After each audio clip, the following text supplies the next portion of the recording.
നമസ്കാരം. ജനം ടിവിയും പാഞ്ചജന്യം ഭാരതവും സംയുക്തമായി അവതരിപ്പിക്കുന്ന ശ്രീരാമസാഗരത്തിലേക്ക് എല്ലാ മാന്യ പ്രേക്ഷകർക്കും സ്വാഗതം. അധ്യാത്മ രാമായണം ആരണ്യകാണ്ഡത്തിലെ ഒരു പ്രധാന ഭാഗമാണ് മുനിമണ്ഡല സമാഗമം. മുനിമാരുടെ സംഗമം ദണ്ഡകാരണ്യത്തിൽ വനവാസത്തിനെത്തിയ ശ്രീരാമനെ കാണാൻ തപസ്വികളായ മുനിമാർ കൂട്ടത്തോടെ എത്തുന്നതും അദ്ദേഹത്തിന്റെ യഥാർത്ഥ അവതാര ലക്ഷ്യത്തെക്കുറിച്ച് പ്രകീർത്തിക്കുന്നതുമാണ് ഈ ഭാഗത്തിന്റെ ഉള്ളടക്കം. ശ്രീരാമൻ ഈ മുനിമാരെ ഭക്തി ആദരപൂർവ്വം വന്ദിക്കുകയും മുനിമാർ അദ്ദേഹത്തെ അനുഗ്രഹിക്കുകയും ചെയ്തു. ശ്രീ അധ്യാത്മ രാമായണത്തിൽ ആരണ്യകാണ്ഡം മുനിമണ്ഡല സംഗമം പാരായണം ചെയ്യുന്നത് സിന്ധുജി.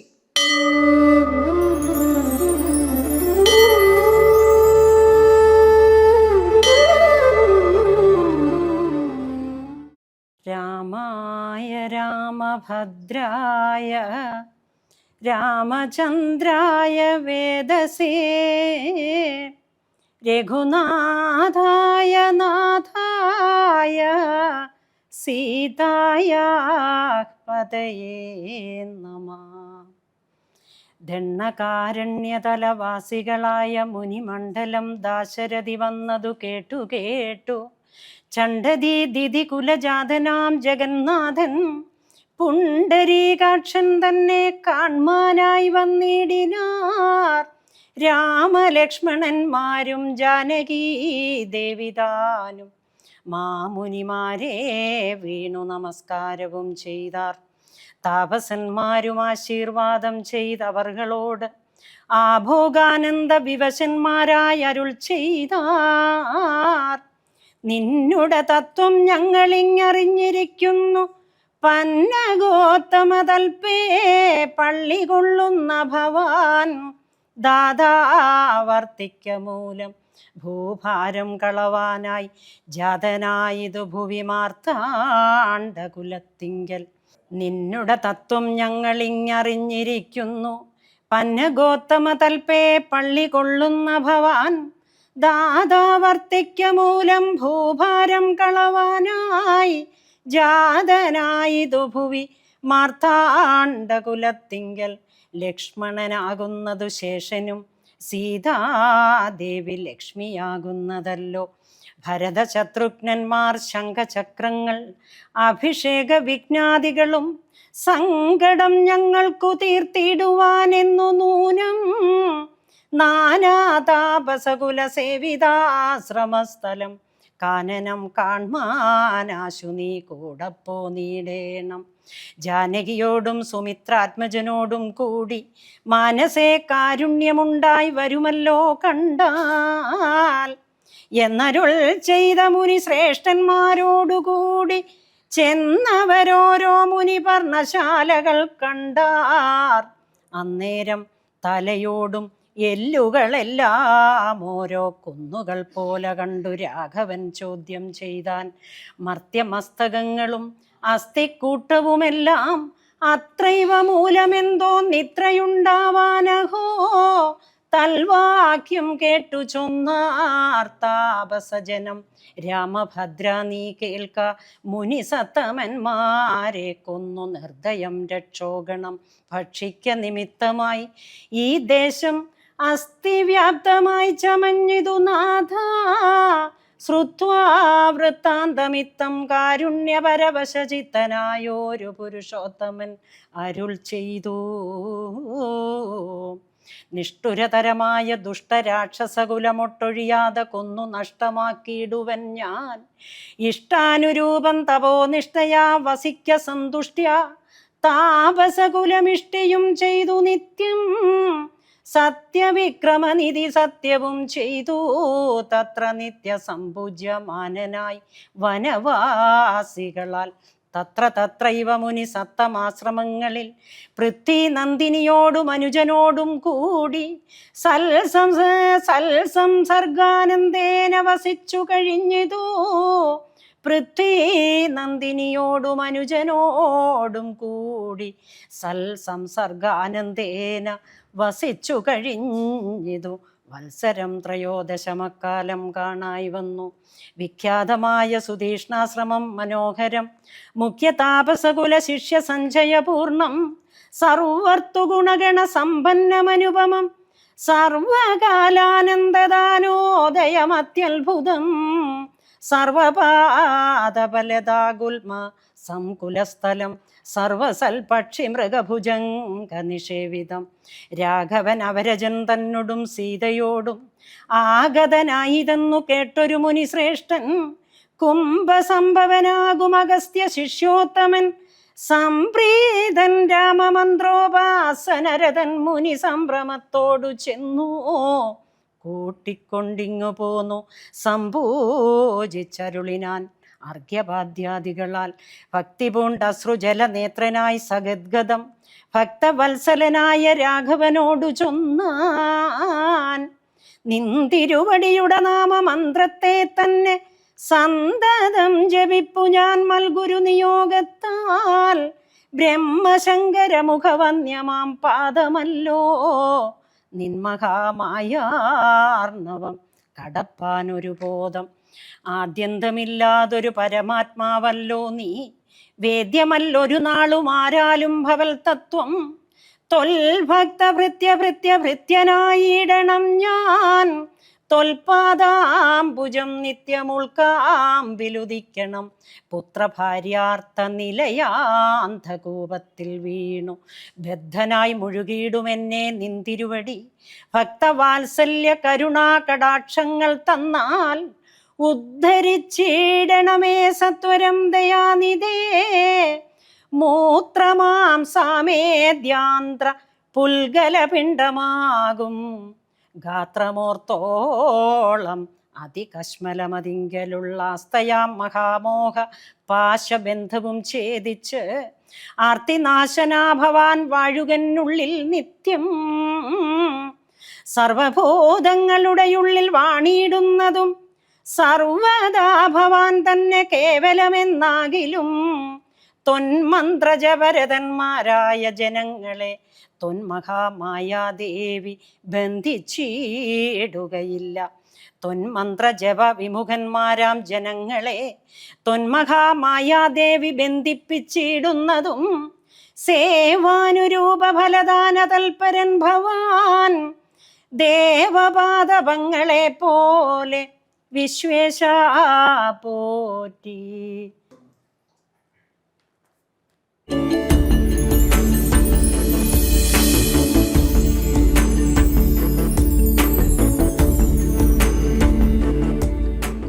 രാമായണത്തിലെ ഏറ്റവും ശക്തവും സങ്കീർണവുമായ കഥാപാത്രമാണ് രാവണൻ. അതിശക്തനായ യോദ്ധാവും മഹാപണ്ഡിതനും ശിവഭക്തനുമായിരുന്നെങ്കിലും അഹങ്കാരം, അധികാരമോഹം, പ്രതികാരവാഞ്ച, കാമം എന്നീ ദുഷ്ഭാവങ്ങളാണ് അദ്ദേഹത്തിന്റെ പതനത്തിന് കാരണമായത്. ധർമ്മത്തിൽ നിന്ന് വഴിതെറ്റിയ രാവണൻ ജ്ഞാനവും ശക്തിയും ഉണ്ടായിട്ടും വിനയവും ധർമ്മബോധവും ഇല്ലെങ്കിൽ ജീവിതം എങ്ങനെ പരാജയത്തിലേക്ക് നീങ്ങുമെന്ന് രാവണന്റെ ജീവിതം നമ്മെ പഠിപ്പിക്കുന്നു. രാമായണവും രാവണനും എന്ന വിഷയമാണ് യജ്ഞാചാര്യനായ പനയം ശ്രീകുമാർ ഇന്നത്തെ രാമാമൃതത്തിൽ അവതരിപ്പിക്കുന്നത്. കാണാം രാമാമൃതം.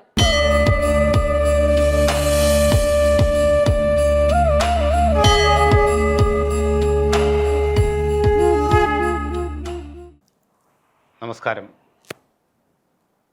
രാമായണ ചിന്തയിലൂടെ നമ്മൾ കടന്നു പോകുമ്പോൾ രാമന് പ്രതിയോഗിയായി വരുന്ന രാവണനെ കുറിച്ചുകൂടി ചിന്തിക്കേണ്ടതായിട്ടുണ്ട്. മാനവരാശിയിൽ എന്ന് മാത്രമല്ല, ഈ പ്രപഞ്ചത്തിലുള്ള സൃഷ്ടിയെല്ലാം 3 ഗുണങ്ങളെ അടിസ്ഥാനപ്പെടുത്തിയിട്ടാണ്, സാത്വിക, രാജസ, താമസ ഗുണങ്ങളായിട്ടാണ് സൃഷ്ടിച്ചിട്ടുള്ളത്. മനുഷ്യരിലും അതുപോലെ തന്നെ ഈ 3 ഗുണങ്ങളിൽ ആണ് സൃഷ്ടി. ഈ 3 ഗുണങ്ങളും മനുഷ്യരിലുണ്ടാകും. 3 ഗുണങ്ങളും തമോ ഗുണത്തെ കൺവെർട്ട് ചെയ്ത് രജോ ഗുണത്തിലേക്കും, രജോ ഗുണത്തെയും കൺവെർട്ട് ചെയ്ത് സത്വഗുണത്തിലേക്കും മാറ്റി പരിപൂർണനായ മനുഷ്യനായി തീരുക എന്നുള്ളതാണ് മാനവരാശിയുടെ ആത്യന്തികമായ ലക്ഷ്യം. അതിലൂടെ ഈശ്വര സാക്ഷാത്കാരം നേടി ജന്മസായുജ്യം നേടുക. അപ്പോൾ സാത്വിക, രാക്ഷസ, താമസ ഗുണങ്ങളെ പ്രതിനിധീകരിച്ചുകൊണ്ടാണ് രാവണ, കുംഭകർണ, വിഭീഷണന്മാരുടെ ജനനം തന്നെ. രാജസ ഗുണത്തോടു കൂടി രാവണനും താമസ ഗുണത്തോടു കൂടി കുംഭകർണനും സാത്വിക ഗുണത്തോടു കൂടിയിട്ട് വിഭീഷണനും നമ്മൾക്ക് ലങ്കയിൽ കാണാം. രാജസ ഗുണത്തോടു കൂടിയ രാമനെ എതിർക്കുന്ന സമയത്ത് രാവണനോട് എതിരിടുന്നത് മഹാലക്ഷ്മിയെ നേടാൻ വേണ്ടിയിട്ടാണ്, ഐശ്വര്യം നേടാൻ വേണ്ടിയിട്ടാണ്. തൻ്റെ രാഷ്ട്രത്തിന് വേണ്ടുന്നത്, തൻ്റെ രാജ്യത്തിന് വേണ്ടുന്ന എല്ലാ വിഭൂതികളും തനിക്കുണ്ടാകണമെന്നാണ് രാവണൻ്റെ ആഗ്രഹം. രാവണന് 10 തല എന്നൊക്കെ പറഞ്ഞിട്ട് 10 തലയുള്ള ചിത്രങ്ങളൊക്കെ നമ്മൾ കണ്ടിട്ടുണ്ട്. അങ്ങനെ ഒരാൾക്ക് 10 തല ഉണ്ടാവില്ല. അതിന് പല താത്വികമായിട്ട് നമ്മൾ മനസ്സിലാക്കാൻ ഇന്ദ്രിയങ്ങൾ, 5 ജ്ഞാനേന്ദ്രിയങ്ങളും 5 കർമ്മേന്ദ്രിയങ്ങളും അതിലൂടെ ജീവിക്കുന്നവൻ, കാണുന്നതും കേൾക്കുന്നതും മാത്രം അറിഞ്ഞ് വിശ്വസിക്കുന്നവൻ എന്നൊക്കെ നമുക്ക് വേണമെങ്കിൽ അർത്ഥമെടുക്കാം അതിലൂടെ ചരിക്കുന്നത്. ഇവിടെ രാവണൻ അത്തരത്തിൽ മാത്രം പരിമിതപ്പെടുത്താവുന്ന ആളല്ല. 4 വേദങ്ങളും 6 ശാസ്ത്രങ്ങളും പഠിച്ച ആളാണ്. ഒരു ജന്മം വേണം ഒരു വേദഗ്രന്ഥം പഠിക്കണമെങ്കിൽ. അപ്പോൾ 4 ജന്മങ്ങളിലുള്ള വേദശാസ്ത്രവും അതേപോലെ ശിക്ഷ, നിരുക്തം, വ്യാകരണം, ഛന്ദശാസ്ത്രം, കൽപ്പശാസ്ത്രം, ജ്യോതിഷം തുടങ്ങിയിട്ടുള്ള ശാസ്ത്രഗ്രന്ഥങ്ങളും ഒരു ജന്മത്തിൽ തന്നെ പഠിച്ചു എന്നും വ്യാഖ്യാനിക്കുന്നുണ്ട്. അങ്ങനെ 10 തല, 10 ജന്മം കൊണ്ട് നേടേണ്ട അറിവ് ഒന്നിച്ച് നേടി എന്ന ഒരു ജന്മത്തിൽ നേടി. പക്ഷെ അതുകൊണ്ട് ഫലമുണ്ടായോ എന്ന് ചോദിച്ചാൽ ധർമ്മം എന്നുള്ളത് മറന്നുപോയി എന്നുള്ളത്. രാവണനെ സംബന്ധിച്ച് തനിക്ക് വേണ്ടത് എല്ലാം തൻ്റെ രാഷ്ട്രത്തിന് വേണം, അല്ലെങ്കിൽ ലോകത്തുള്ള ശ്രേഷ്ഠമായതെല്ലാം തനിക്ക് വേണമെന്നുള്ള ആ അഭിനിവേശമായിരുന്നു. അതെപ്പോഴാണ് രാമായണത്തിൽ പറയുന്നത്? സീതാദേവിയെ അപഹരിച്ചു കൊണ്ടുവന്ന് വച്ചിരിക്കുന്ന സമയത്ത് മണ്ഡോദരി ചോദിക്കുന്നുണ്ട്, എന്നിൽ നിന്നും എന്ത് മാറ്റമാണ്, അല്ലെങ്കിൽ എന്നിൽ നിന്ന് ലഭിക്കാത്ത എന്തു സുഖമാണ് അങ്ങയ്ക്ക് സീതയിൽ നിന്ന് ലഭിക്കാൻ പോകുന്നത്? അങ്ങയുടെ ആഗ്രഹത്തിനെല്ലാം ഞാൻ എന്തെങ്കിലും എതിര് പറഞ്ഞിട്ടുണ്ടോ? എന്താണ് അങ്ങ് ഉദ്ദേശിക്കുന്നതെന്ന് ചോദിക്കുന്ന സമയത്ത് മണ്ഡോദരിയോട് രാവണൻ പറയുന്നുണ്ട്, മണ്ഡോദരി, ലങ്കയ്ക്ക് ലക്ഷ്മിയില്ല എന്നല്ല, നീയുണ്ട് ലക്ഷ്മിയായിട്ട്. പക്ഷേ ആ സീതയും ഒരു ലക്ഷ്മിയാണ്. ആ സീതയ്ക്ക് ലങ്ക വേണ്ടേ? ലോകത്ത് ശ്രേഷ്ഠമായിട്ടുള്ളതെല്ലാം എൻ്റെ രാഷ്ട്രത്തിന് വേണം, എൻ്റെ രാജ്യത്തിന് വേണമെന്ന് ഞാൻ ആഗ്രഹിക്കുന്നത് തെറ്റാണോ? എൻ്റെ കഠിനമായ പരിശ്രമം കൊണ്ട് ബ്രഹ്മാവിൻ്റെ പോർച്ചട്ട ഞാൻ സ്വന്തമാക്കി. മഹാദേവൻ്റെ ചന്ദ്രഹാസം നമുക്ക് സ്വന്തമാണ്. വൈശ്രവണൻ്റെ പുഷ്പക വിമാനവും വെൺകൊറ്റക്കുടയും ഒക്കെ ഇന്ന് നമുക്ക് സ്വന്തമാണ്. കൈലാസം തന്നെ ഞാൻ ഇളക്കാൻ പോയത് എന്നിലുള്ള അഹന്ത കൊണ്ട് മാത്രമായിരുന്നില്ല. വിജിഗീഷുവായിട്ട് സഞ്ചരിക്കുന്ന സമയത്ത്, പുഷ്പവിമാനത്തിൽ സഞ്ചരിക്കുന്ന സമയത്ത് പ്രഭാതത്തിൽ കൈലാസ സാനുക്കളിലൂടെ പോകുമ്പോൾ അതൊരു വെള്ളിക്കുന്നായിട്ട് ഞാൻ കണ്ടു. മടങ്ങി വരുന്നത് വൈകിട്ടായിരുന്നു. വൈകിട്ട് തിരിച്ചു വന്ന സമയത്ത് അതൊരു സ്വർണ്ണക്കുന്നായിട്ടാണ് എനിക്ക് ബോധ്യപ്പെട്ടത്. ഇത്രയും മനോഹരമായ ആ പർവ്വത ശിഖരം എൻ്റെ രാജ്യത്തിൻ്റെ ഗോപുരത്തിൻ്റെ മുകളിൽ അലങ്കാരമായി പിടിപ്പിക്കണം. സ്വർണം കൊണ്ട് നിർമ്മിക്കപ്പെട്ട ഈ ലങ്കയുടെ മുകളിൽ അലങ്കാര ഗോപുരമായി ലോകത്തിന് കീർത്തിയേറുന്ന രീതിയിൽ പതിപ്പിക്കണമെന്ന് കരുതിയിട്ടാണ് ഞാൻ കൈലാസം ഇളക്കാൻ നോക്കിയത്. അത് മഹാദേവൻ എന്നെ അതുകൊണ്ട് ശിക്ഷിക്കുകയും ചെയ്തു. അതിൽ നിന്ന് ലഭിച്ചതാണ് എനിക്ക് ചന്ദ്രഹാസം. അങ്ങനെ ശ്രേഷ്ഠമായതെല്ലാം ലങ്കയ്ക്ക് വേണമെന്ന് ആഗ്രഹിക്കുന്നതുകൊണ്ട് ആ സീതയും ലക്ഷ്മി ഭഗവതിയാണ്, ലക്ഷ്മി ദേവിയാണ്, ഐശ്വര്യമാണ്, അതും ലങ്കയ്ക്ക് വേണം എന്ന് ആഗ്രഹിക്കുന്നു. അപ്പോൾ രജോ ഗുണമാണെങ്കിലും മനുഷ്യനിൽ നന്മയുണ്ട്. അതേ തിന്മയോട് പോകുന്ന സമയത്തും മനുഷ്യനിൽ നന്മയുണ്ട്. അതിനുശേഷം അവസാനം യുദ്ധമെല്ലാം കഴിഞ്ഞ് രാവണൻ വധിക്കപ്പെട്ടതിന് ശേഷം രാവണൻ്റെ അസ്ഥികളെല്ലാം നുറുങ്ങിപ്പോയത് രാമബാണമേറ്റാണെന്ന് പറഞ്ഞുകൊണ്ട് രാമൻ്റെ ബാണത്തെ ലക്ഷ്മണൻ പുകഴ്ത്തുന്ന സമയത്ത് ഭഗവാൻ ശ്രീരാമചന്ദ്രപ്രഭു പറയുന്നുണ്ട്, അത് രാമബാണം കൊണ്ടൊന്നുമല്ല, എൻ്റെ കഴിവ് കൊണ്ടൊന്നുമല്ല അനുജ, മക്കളോടുള്ള വാത്സല്യം കൊണ്ട്. ഓരോ മകൻ ഇല്ലാതെയാകുമ്പോഴും ആ രാജാവിൻ്റെ അസ്ഥി പൊട്ടിപ്പോവുകയായിരുന്നു. ഓരോ മകനെ കൊല്ലപ്പെടുന്ന സമയത്തും രാജാവിൻ്റെ അസ്ഥി നുറുങ്ങുകയായിരുന്നു. പക്ഷേ രാവണൻ എന്ന വ്യക്തിത്വത്തിന് കരയാൻ അനവകാശമില്ല. അതുകൊണ്ടാണ് ആ രാജാവിനെ, ആ ശരീരത്തെ, ഭൗതിക ശരീരത്തെ രാജകീയമായ പ്രൗഢിയോടുകൂടി സംസ്കരിക്കണമെന്ന് വിഭീഷണനോട് പറയുമ്പോൾ വിഭീഷണൻ അതിന് അനുസരിക്കാതെ നിൽക്കുമ്പോഴും വിഭീഷണൻ അത് ചെയ്തില്ല എന്നുണ്ടെങ്കിൽ ഞാനത് ചെയ്യുമെന്ന് പറയുമ്പോഴാണ് വിഭീഷണൻ രാവണൻ്റെ ആ ഭൗതിക ശരീരം സംസ്കരിക്കുന്നത് പോലും.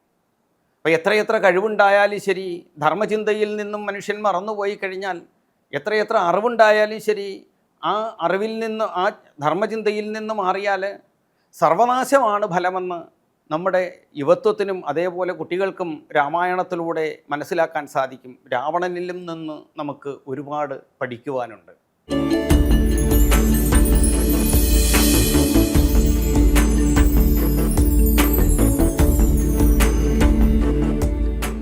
ശ്രീരാമസാഗരത്തിൽ അടുത്തത് കേരളത്തിന്റെ തനത് കലാരൂപവും ക്ഷേത്രകലകളിൽ പ്രസിദ്ധവുമായ സോപാന സംഗീതത്തെക്കുറിച്ചാണ്. നമ്മളോട് സംസാരിക്കുന്നത് പ്രസിദ്ധ സോപാന സംഗീതജ്ഞൻ ഏലൂർ ബിജു. കാണാം രാമാനന്ദം.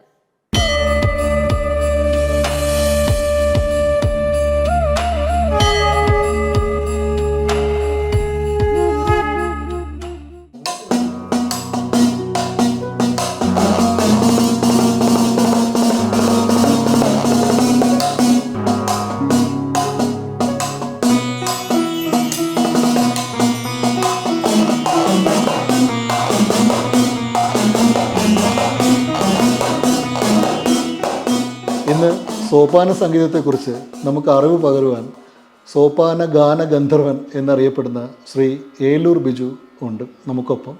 അദ്ദേഹത്തെ ഞാൻ സ്വാഗതം ചെയ്യുന്നു. സോപാന സംഗീതം, അതിനെക്കുറിച്ച് അങ്ങിൽ നിന്ന് അറിയാനായിട്ട് താല്പര്യമുണ്ട്. എങ്ങനെയാണ് സോപാന സംഗീതത്തിൻ്റെ ഉത്ഭവം? എനിക്കറിയാം അതൊരു കേരളത്തിൻ്റെ തനത് കലയാണ് എന്ന് കേട്ടിട്ടുണ്ട്. അപ്പോൾ അത്തരം കാര്യങ്ങളെക്കുറിച്ചൊക്കെ വളരെ നമുക്ക് സമയപരിമിതി ഉണ്ടെങ്കിൽ പോലും അതിനെക്കുറിച്ചൊന്ന് അറിവ് പകരാനായിട്ട് പ്രേക്ഷകർക്കായിട്ട് സോപാന സംഗീതത്തിൻ്റെ ഉത്ഭവം തുടങ്ങിയിട്ടുള്ള കാര്യങ്ങൾ അങ്ങൊന്ന് വിശദമാക്കാമോ? ഒരുപാട് സന്തോഷം. നമ്മുടെ തനതായ കേരളീയ സംഗീതത്തെക്കുറിച്ച്, നമ്മുടെ സോപാന സംഗീതത്തെക്കുറിച്ച് അറിയാമെന്നുള്ളത്. നമ്മുടെ ഈ കൊച്ചു കേരളത്തിൻ്റെ തനതായ സംഗീത ശൈലിയാണ് സോപാനം. നമ്മുടെ കർണാടക സംഗീതം സ്വാതിരുന്നാളിൻ്റെ കാലത്തോടു കൂടിയാണ് കേരളത്തിൽ കൂടുതൽ പ്രചാരണത്തിലേക്ക് എത്തിയത്. അപ്പം അതിനു മുമ്പ് നമുക്കൊരു സംഗീതമുണ്ട്, അതാണ് സോപാന സംഗീതം. നമ്മൾ കേട്ടിട്ടുണ്ട് അമ്മമാർ നാമം ജപിക്കുന്നത്, അല്ലെങ്കിൽ തിരുവാതിരകളുടെ പാട്ടുകൾ, ക്ഷേത്രത്തിലേക്ക് ഭക്തിഗീതം എന്ന് വേണമെങ്കിൽ പറയാം. കൊട്ടിപ്പാടി സേവയാണ് സോപാന സംഗീതം ക്ഷേത്രത്തിലാകുമ്പോൾ. ഇടയ്ക്ക് കൊട്ടി പാടി ഉപാസന, അത് ഭഗവാനിലേക്ക് അർപ്പിക്കുന്നു എന്നുള്ളതാണ്. തൊഴിൽ നിൽക്കുന്ന ഭക്തജനങ്ങളെ ആ സംഗീതത്തിലൂടെ ഭഗവാനിലേക്ക് എത്തിക്കുക എന്നുള്ളതാണ് സോപാന സംഗീതത്തിൻ്റെ ഉദ്ദേശം. അപ്പോൾ നമ്മൾ അമ്മമാർ പണ്ട് കാലങ്ങളിൽ, ഇപ്പോൾ കുറവാണ്, നാമം ജപിക്കുന്ന സമയത്തൊക്കെ നാരായണ നാരായണ എന്ന് ജപിക്കണ കേൾക്കാം. ആ നാരായണ ജപിക്കുന്നതിൽ, അല്ലെങ്കിൽ ആ ജപിക്കുന്ന കീർത്തനങ്ങൾ പലപ്പോഴും നമ്മൾ ഇന്ന് പറയുന്ന ശങ്കരാഭരണ രാഗം, സൗരാഷ്ട്രം, ആരഭി അങ്ങനെ രാഗങ്ങളിലാണ് അവർ സാധാരണ ചൊല്ലിപ്പോരുന്നത്. പക്ഷെ അവർക്കറിയില്ലായിരുന്നു അങ്ങനെ രാഗത്തിലാണെന്ന് അറിഞ്ഞിട്ടല്ല. അപ്പം നമുക്ക് അങ്ങനെ ഒരു രാഗങ്ങൾ നമ്മുടെ കയ്യിലുണ്ടായിരുന്നു. പക്ഷേ നമ്മുടെ സോപാനത്തിൻ്റേതായ കുറച്ച് രാഗങ്ങളുണ്ട് നമുക്ക് സ്വന്തമായിട്ട്. അത് 10-11 രാഗങ്ങളും 11 പറയണം, 13 പറയുന്ന രാഗങ്ങളുണ്ട്. ഇത് കൂടാതെ കർണാടക സംഗീതം വന്നപ്പോൾ കൂടുതൽ രാഗങ്ങൾ ജനങ്ങളിലേക്ക് എത്തുകയും സോപാന സംഗീതത്തിൻ്റെ പഴയ ശൈലിയിലല്ല ഇപ്പം നമ്മൾ ചെയ്യുന്നതെന്ന് മാത്രം. അപ്പോൾ നമ്മുടെ സ്വന്തം ഒരു സംഗീത ശൈലിയാണ് സോപാനം. അത് യഥാർത്ഥത്തിൽ കൊട്ടിപ്പാടി സേവയാണ്. ക്ഷേത്രത്തിൽ പറയുമ്പോൾ ഇടയ്ക്ക് കൊട്ടി പാടി ഭഗവാനെ ഉപാസിക്കുന്നു. ഇതാണ് ശരിക്ക് സത്യത്തിൽ സോപാന സംഗീതം. ക്ഷേത്രത്തിൻ്റെ ശ്രീകോവിലിൻ്റെ ഓവ് ഏത് സൈഡിൽ വരുന്നോ അതിൻ്റെ ശ്രീകോവിലിൻ്റെ പടിയുടെ അരികിൽ, സോപാനത്തിനരികിൽ നിന്ന് പാടുന്നു. ഇതാണ് യഥാർത്ഥത്തിൽ സോപാന സംഗീതം. ഓരോ പൂജകൾക്കുമാണ്. നമ്മുടെ കേരളത്തിലെ താന്ത്രികയിൽ മാത്രമേ അടച്ചു പൂജ സമ്പ്രദായമുള്ളൂ. നിവേദ്യം കഴിഞ്ഞ് അടച്ചു പൂജ, അങ്ങനെ 5 പൂജകളാണ്. കൂടാതെ ദീപാരാധനയും. ഈ ദീപാരാധനയ്ക്കും 5 പൂജയ്ക്കുമാണ് സാധാരണ സോപാന സംഗീതം ചെയ്തു വരുന്നത്, അഥവാ കൊട്ടിപ്പാടി സേവ ചെയ്യുന്നത്. ഈ രാമായണ മാസക്കാലത്ത് നമുക്ക് സ്വാഭാവികമായിട്ടും ശ്രീരാമസ്തുതികളിലേക്കാണ് സഞ്ചരിക്കേണ്ടത്. സോപാന സംഗീതത്തിൽ അങ്ങ് നേരത്തെ പരാമർശിച്ചതുപോലെ ഒരു രാമസ്തുതി ഒന്ന് ആലപിക്കാമോ? വലിയൊരു അനുഗ്രഹം അങ്ങനെ പറയണത്. കാരണം നമ്മളെ കർക്കിടക മാസത്തിൽ രാമായണ മാസമായി നമ്മൾ ആചരിക്കുകയാണ്. അത് നമ്മുടെ ഇവിടെ ചെന്നാലും, ഏത് ക്ഷേത്രമുള്ള സ്ഥലത്തും അല്ലെങ്കിൽ ഏത് വീടുകളിൽ ചെന്നാലും രാമനാമം ജപിക്കുന്നത് കേൾക്കുന്നത് ഈ കർക്കിടക മാസത്തിൽ വലിയൊരു സന്തോഷമാണ്, അതിലൊരു എനർജിയാണ്. നമ്മുടെ ശ്രീരാമൻ നമ്മുടെ നമുക്ക് നൽകിയത് ഏറ്റവും ഞാൻ അതിനകത്ത് ശ്രീരാമനെ കുറിച്ച് കാണുന്നത് എന്താ പറയുമോ, അത്രയും പ്രശ്നങ്ങളുള്ളപ്പോഴും ഒരു മനുഷ്യനെ എങ്ങനെ അതൊക്കെ നേരിടണമെന്ന് കാണിച്ചു തന്നതും പുഞ്ചിരിയോടുകൂടിയാണ്. എപ്പോഴും ചിരിച്ചുകൊണ്ടാണ് ഭഗവാൻ എല്ലാം നേരിട്ടത്. അത്രയും പ്രശ്നങ്ങളെല്ലാം ഒരു രാജാവായിട്ട് വാഴേണ്ട അദ്ദേഹം കാനവാസന് പോകുമ്പോൾ എപ്പോഴും പുഞ്ചിരിയോടുകൂടിയാണ്. നമ്മുടെ ജീവിതത്തിലും അങ്ങനെ പകർത്താൻ പറ്റട്ടെ എന്ന് പ്രാർത്ഥിക്കുകയാണ് ഇതിൻ്റെ കൂടെ. ശ്രീരാമ രാമ ശ്രീരാമചന്ദ്ര ശ്രീരാമ രാമ രാമ രഘുരാമ ശാരിക പൈതൽ പാടിയ രാമ രാജീവലോചന രഘുരാമ ശ്രീരാമ ശ്രീരാമ ശ്രീരാമ രാമ രാമ രഘുരാമ.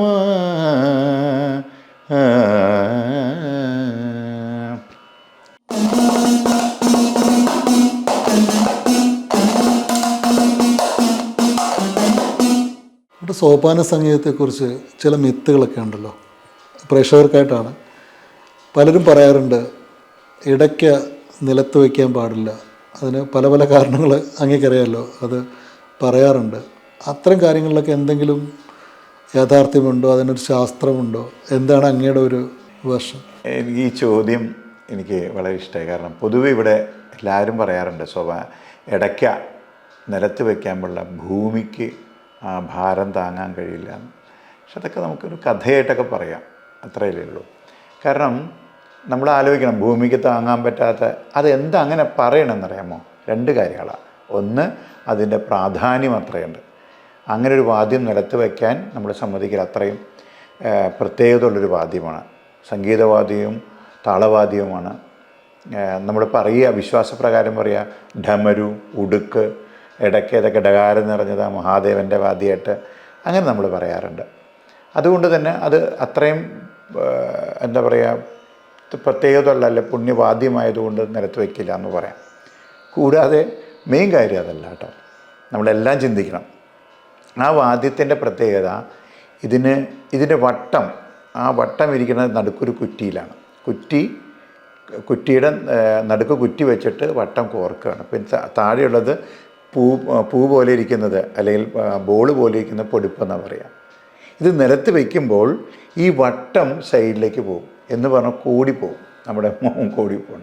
അപ്പോൾ വട്ടം ചീത്തയാവും, അത് ഉപയോഗിക്കാൻ പറ്റില്ല. പിന്നെ അതാണ് സത്യത്തിൽ ഇടയ്ക്ക നിലത്ത് വയ്ക്കരുതെന്ന് പറഞ്ഞ ഏറ്റവും കാര്യം. നമ്മളതിൻ്റെ പ്രാധാന്യവും അതിനെ നമ്മൾ എന്താ പറയുക, അത്രയും പവിത്രതയോടുകൂടെ നമ്മൾ കാണുന്നത്. അങ്ങനെ ഒരു കാരണമുണ്ടെങ്കിലും മെയിൻ കാരണം അതിൻ്റെ ഉപയോഗം നമുക്ക് ഇപ്പോൾ ഞങ്ങൾ പോലും പാക്ക് ചെയ്ത് കൊണ്ടുപോകാൻ ഇഷ്ടപ്പെടുന്നില്ല.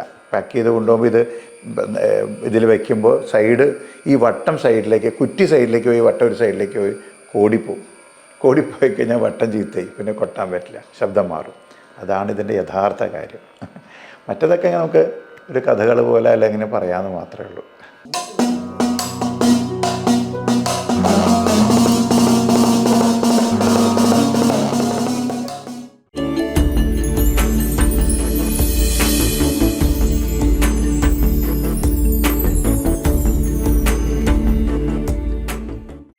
ശ്രീരാമസാഗരത്തിൽ നാളെ ആരണ്യകാന്ഡം അഗസ്ത്യസ്തുതി.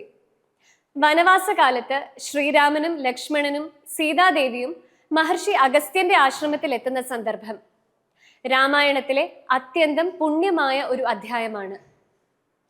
ദൂരത്ത് നിന്ന് തന്നെ ശ്രീരാമനെ തിരിച്ചറിഞ്ഞ അഗസ്ത്യ മഹർഷി ഭക്തി നിർഭരമായ സ്തുതികളാൽ അദ്ദേഹത്തെ വണങ്ങുന്നു.